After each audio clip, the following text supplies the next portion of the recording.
Assalamualaikum warahmatullahi wabarakatuh. Perkenalkan, nama saya Ginanjar Aldia Safriansyah. Nah, saya dari kelas 11 5. Video remedial kali ini saya akan membahas tentang posisi strategis Indonesia dan potensi sumber daya alam yang ada di Indonesia. Jadi Indonesia itu memiliki posisi yang strategis dikarenakan letaknya itu di antara dua benua, yaitu benua Asia dan benua Australia, dan juga dua samudra, yaitu Samudra Pasifik dan juga Samudra Hindia, serta sebagai negara kepulauan terbesar yang ada di dunia. Posisi ini juga membuat Indonesia menjadi poros maritim dunia dengan jalur pelayaran yang penting seperti Selat Malaka, Sunda, Lombok, dan Makassar. Potensi sumber daya alam Indonesia sangatlah besar, meliputi hutan, laut, tambang, tanah, air, udara, dan potensi pariwisata. Letak posisi strategis Indonesia yang pertama itu ada letak geografis. Indonesia terletak di antara dua benua, yaitu benua Asia dan juga benua Australia, dan dua samudra, yaitu Samudra Pasifik dan Samudra Hindia. Yang kedua itu ada negara kepulauan. Indonesia merupakan negara kepulauan terbesar yang ada di dunia dengan luas wilayah laut lebih besar daripada daratan. Poros maritim. Letak strategis ini membuat Indonesia menjadi poros maritim dunia dengan jalur pelayaran penting yang menghubungkan berbagai macam negara. Lalu ada jalur pelayaran. Selat Malaka, Sunda, Lombok, dan juga Makassar merupakan jalur pelayaran strategis yang dilalui banyak kapal pada perdagangan di dunia. Potensi sumber daya alam yang ada di Indonesia. Yang pertama itu ada hutan.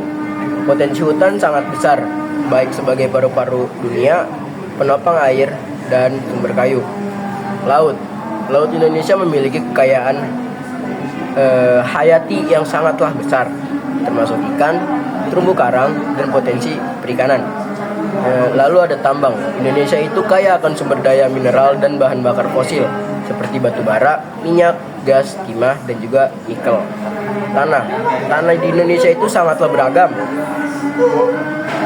mulai dari dataran rendah hingga gunung tinggi yang mendukung berbagai jenis pertanian.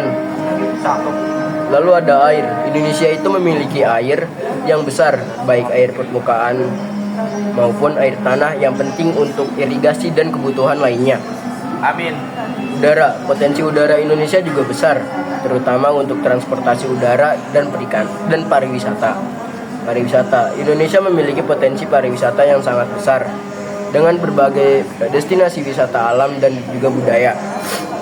Pengaruh posisi strategis dan sumber daya alam. Bagi perekonomian, posisi strategis dan potensi sumber daya alam memberikan kontribusi besar terhadap perekonomian Indonesia, terutama melalui sektor pariwisata, perikanan, pertambangan, dan juga perdagangan. Hubungan internasional. Posisi strategis Indonesia juga penting dalam hubungan internasional, karenanya juga menjadi jalur perdagangan dan transportasi penting di kawasan. Keamanan nasional. Posisi strategis Indonesia juga memiliki implikasi keamanan nasional, karena menjadi titik penting dalam menjaga stabilitas regional. Lalu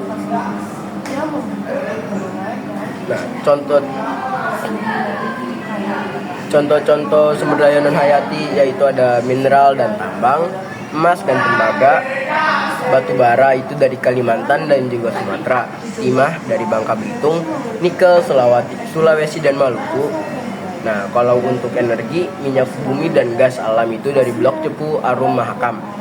Lalu energi geotermal itu potensi terbesar yang ada di dunia. Energi terbarukan matahari, angin, dan juga air. Sumber daya hayati. Hutan hujan tropis itu termasuk ketiga di dunia setelah Amazon dan Kongo.